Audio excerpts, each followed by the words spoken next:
This was my first sermon, Jesus and Jonah. It was written on May the 30th, 2012.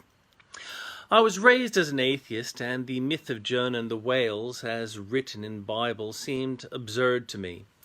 I did not understand or respect the idea of prophecy. Even now, I don't feel I understand it, and I have been a Christian since I was 18, 27 years ago. Jonah was ordered by God to spread the word to his people's enemies. What God would do that? And so those enemies conquered the Jewish peoples? That seemed like an own goal. And also, Jonah is swallowed by a whale, spat out on land. A crew drew lots and the Jewish guy is thrown overboard. It sounds made up. I've heard sermons on Jonah. One sermon noted that Jonah was not swallowed by a whale according to the Bible, but a fish. Whales are mammals and fish are not, but fundamental to the Bible and oblivious to those who feel evolutionary theory somehow disproves the Bible, is that Bible is the Word of God, compiled from the writings of inspired people. Their understandings are not those of us today. They did not write about sea creatures with an understanding of the distinction between mammals and fish. They did not know what a whale was. Doesn't add to the story. It still sounds ridiculous. One 19th century scientist decided it wasn't a whale which swallowed Jonah, as that was biologically too hard, but possibly a great white shark. Some great white sharks have been found with whole bodies, and still the story sounds silly. Assume for a moment there was a person named Jonah who preached to those in Nineveh and secured their temporary devotion to God so that Jerusalem was sacked. What does the fish swallowing aspect mean? Without witnesses to the event in the modern sense, could the writers of the day be referring to a person who survived at sea and ended on shore? And not even Jonah would have known precisely how he survived. That would make sense with someone with modern sensibilities, and the Bible would not have a single word changed or inferred. But maybe God summoned a big fish which swallowed Jonah. The story of Jonah was powerful and put into perspective why God trashed the promised land he had given his people. But the story of Jonah includes that interlude where he is swallowed by a great fish. Its interpretation is vague and challenging for the modern believer. And there is more. Jesus referred to Jonah's time in the great fish. Unlike Jonah, Jesus' death and resurrection is public.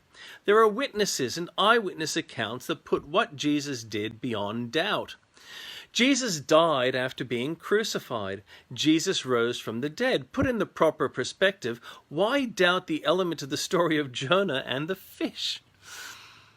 In isolation, these acts of God seem strange. Why must Jonah be captured for 3 days and nights outside of mortal boundary?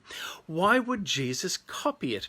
It seems strange that Jesus would steal the story and change it for his own end. More likely, Jesus copied that story. What needs to be remembered is that God has authority, but that his people don't always know or understand what he is telling them.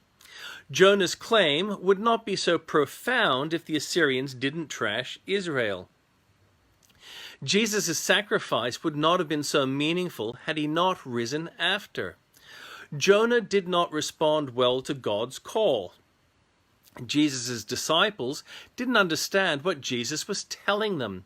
There's considerable evidence that the disciples were trying to get Jesus to lead an army and assume power, and so Judas led Jesus' enemies to him.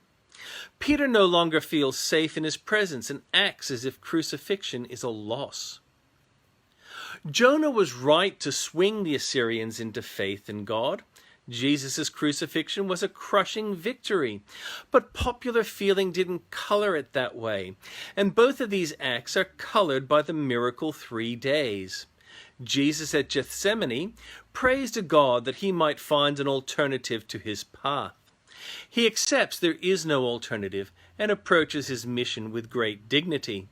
He doesn't defend himself and doesn't provoke. He is beaten severely, but still has the presence of mind to share a moment with Peter. Naked and beaten on the cross, Jesus is thirsty, and to humiliate him further, some legionaries give him vinegar-soaked sponge, much like those used in ancient toiletry practice to clean a bottom, lifted on high to his lips. It isn't Romans responsible for Jesus' death, nor Jews. It is the world, an echo of Jonah being dumped at sea by Lot. The world prosecutes its authority with zeal. Who can survive in opposition to the world? Jesus dies and, crushingly to the devil, rises. Jesus opposed the world, and although the world had no right to kill Jesus, he was innocent of the charges he was condemned for. Jesus is killed. Jonah tries to follow the world, fleeing God, but he is in opposition to God, and so he is swallowed by the fish. Jonah spends his time fasting and praying in the belly of the fish. He repents and sets about doing God's bidding, resentfully. Jesus is aware of God's purpose. Jonah is not. Jesus is separated from God by the sin of man, not by his own doing. It seems that the disciples did not understand what Jesus was about, and so he shared his common currency with Jonah. How are the disciples to understand what Jesus meant? Did Jesus mean he was going to preach to heathen, and so bring them around from their opposition to God? Was he to be swallowed by a fish? Jesus' resurrection answers the question of his surviving disciples.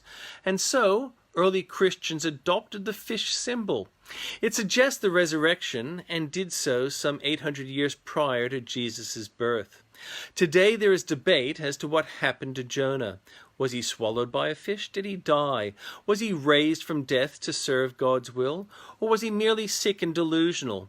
Whatever happened to Jonah, it was God's will, and great things resulted.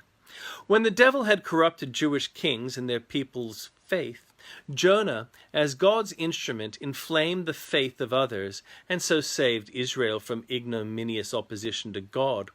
But the story shouldn't benefit an atheist view that God doesn't exist, because Jesus died and was resurrected, and that is beyond doubt with numerous eyewitnesses and compelling testimony. And if we accept that Jesus died and rose, then the Bible has validity and currency, and so we reach the conclusion that Jonah existed and served the Lord. I don't know how God did it, but he has the authority to have done it. And what of Jesus' mission? Was it to be swallowed by hell and spat on the beach of the kingdom? Or is it that merely a journey, and this mission, like that of Jonah, to convict those in opposition to God for their salvation? I've prayed to the Lord asking for guidance. I believe Jesus' journey was not symbolic, but purposeful, to the end of salvation of all those who are lost in opposition to God. I believe he wants you to be right with God. He knows who you are. You aren't perfect, but if God looks at you through the cover Jesus gives, God will see you and not your imperfections. He knows what you do and why. He knows who you are. You don't need to do anything more to be in communion with God. You don't need more money or better clothes. You don't need to be a better person. He calls for you. He loves you. He loved you before you were born, and he made himself in flesh and burdened himself with your sin so that he might walk with you and be with you. You need do nothing more than accept his gift. He calls you, you who have not known his love, you who have rejected him and spat in his face, saying he doesn't exist. But he does, and he loves you, and he calls to you. Don't let pride deny you from your gift. Claim it. Come.